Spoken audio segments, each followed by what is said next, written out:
Hello, everyone. Happy Thursday. Today is a beautiful sunny day here in Southern California, and it's your girl Candy, and we are doing Word of the Day. Today is July 2nd, and our word for the day is pruning. So let's get started with that. I hope everyone is having a great day. I hope the weather is good wherever you are. And let's read. July 2nd, word for the day, pruning. The Lord disciplines those he loves, and he punishes everyone he accepts as his child. Hebrews 12:6.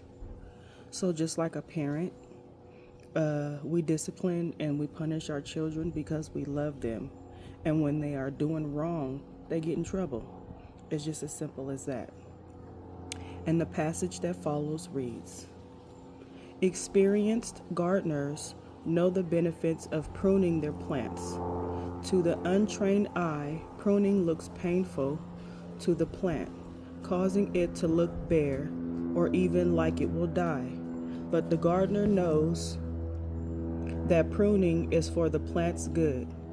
He is taking away anything that will not allow it to flourish. God acts the same way.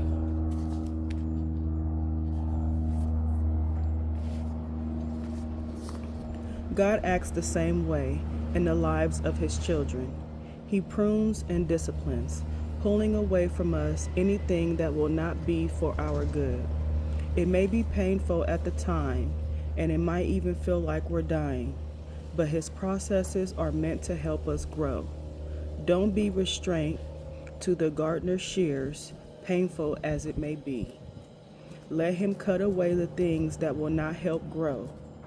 It is his deep love for us that causes him to act this way. So it's saying it may hurt for now, and I'm going through that no, stop. My dog.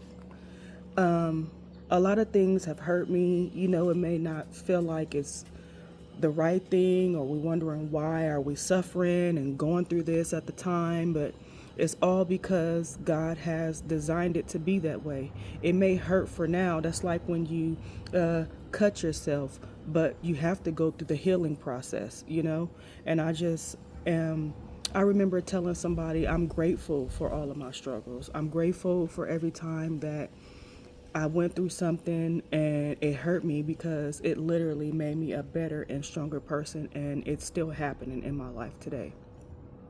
It says, God help me to not resist your discipline.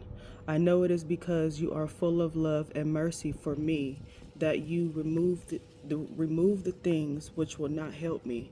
May my heart be soft and open to your pruning. And it's just as simple as that.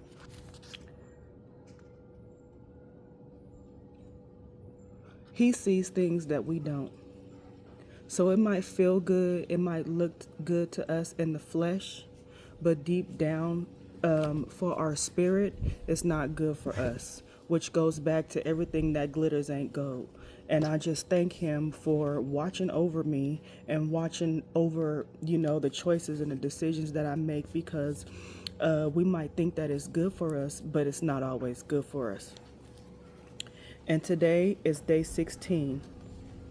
The Lord is good to those who wait for him. Day 16. And the word is walk. Today is day 17. And the word is help me forgive. Bearing with one another, and if one has a complaint against another, forgiving each other, as the Lord has forgiven you, so you also must forgive. And that is Colossians 3:13. Father in heaven, teach me to open my heart and release my unforgiving spirit towards those you call on me to forgive. Your forgiveness of my transgressions has given me peace and purpose. Allow me to extend that same mercy to others, so that they may also feel your divine grace. Amen. Let me see. Help me forgive. Teach me to open my heart and release my unforgiving spirit towards those you call on me to forgive. And that's another conversation that we had. People think when you say forgiveness, like when somebody really hurts you, especially somebody that you love or somebody that's supposed to be your protector or you admire that's really close to you and they really hurt you, people think that you just say I'm sorry and it works. Forgiveness is not easy. When to really truly forgive somebody, it takes a lot of work. I was hurt, by someone, and I literally sat on my bed crying because I had to forgive that person. Not only did I have to forgive that person for them, but I had to forgive that person for me, because holding on to that pain will keep you from growing and elevating in your life. I have friends and I know people who are well in their 50s, late 40s, just like grown people who have had past trauma in their younger years, and they hold on to that and they use it as an excuse to say, oh well, this is why I do this, or this happened to me when I was younger, and so or they use it as an excuse to treat people differently. A lot of things have happened to me in my younger years too. My life hasn't been perfect. I've been hurt. I've been, have my disappointments in life and everything, but you have to forgive. You know what I mean? Because when I look at them, I see that they are trapped in this box and they holding on to that pain. And personally, I don't want to be that person. I don't want to be in my 50s still holding on to some pain that happened to me years ago, because it's draining, it's depressing, and you're not able to grow and flourish into your full potential. So I am forgiveness and removing things that are not good for my spirit, not good for my mind, not good for my health. Like if it disturbs my peace, I don't want to be any part of it. People are supposed to add to your life value, lessons, and knowledge and things of that nature. And some people do that without even knowing. A lot of people do things that hurt you that actually help you grow, but you forgive and you move on. So forgiveness is not for them, it's for you. Don't be that old person still holding on to past trauma, which is stopping you from receiving your blessings and stepping into your full potential. Let it go. Forgive. You got to forgive that person and let that person deal with God on their terms, because when you forgive that person and you see them struggling down the line and they trying to figure out why their life is still a mess and they still going through certain things that they going through, it's because they haven't forgiven. And forgive yourself. They haven't forgiven themselves. They haven't repented to God and asked for forgiveness. So they're going to continue to go through that thing. That's like in that Medea movie, you say you want to God take too long to get them.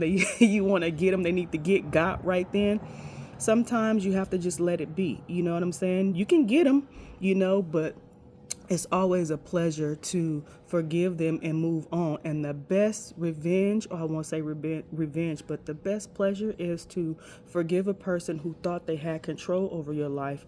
And in the end, you let them watch you flourish. That's the best recipe for me as to far as moving on with your life, because a lot of people try to hurt you to keep you from seeing your full potential. But when you get rid of all that, you give them no power over your life and you're able to flourish and be the person who God has called you to be. So with that concludes our word for today, and I hope you guys have a wonderful day. Peace.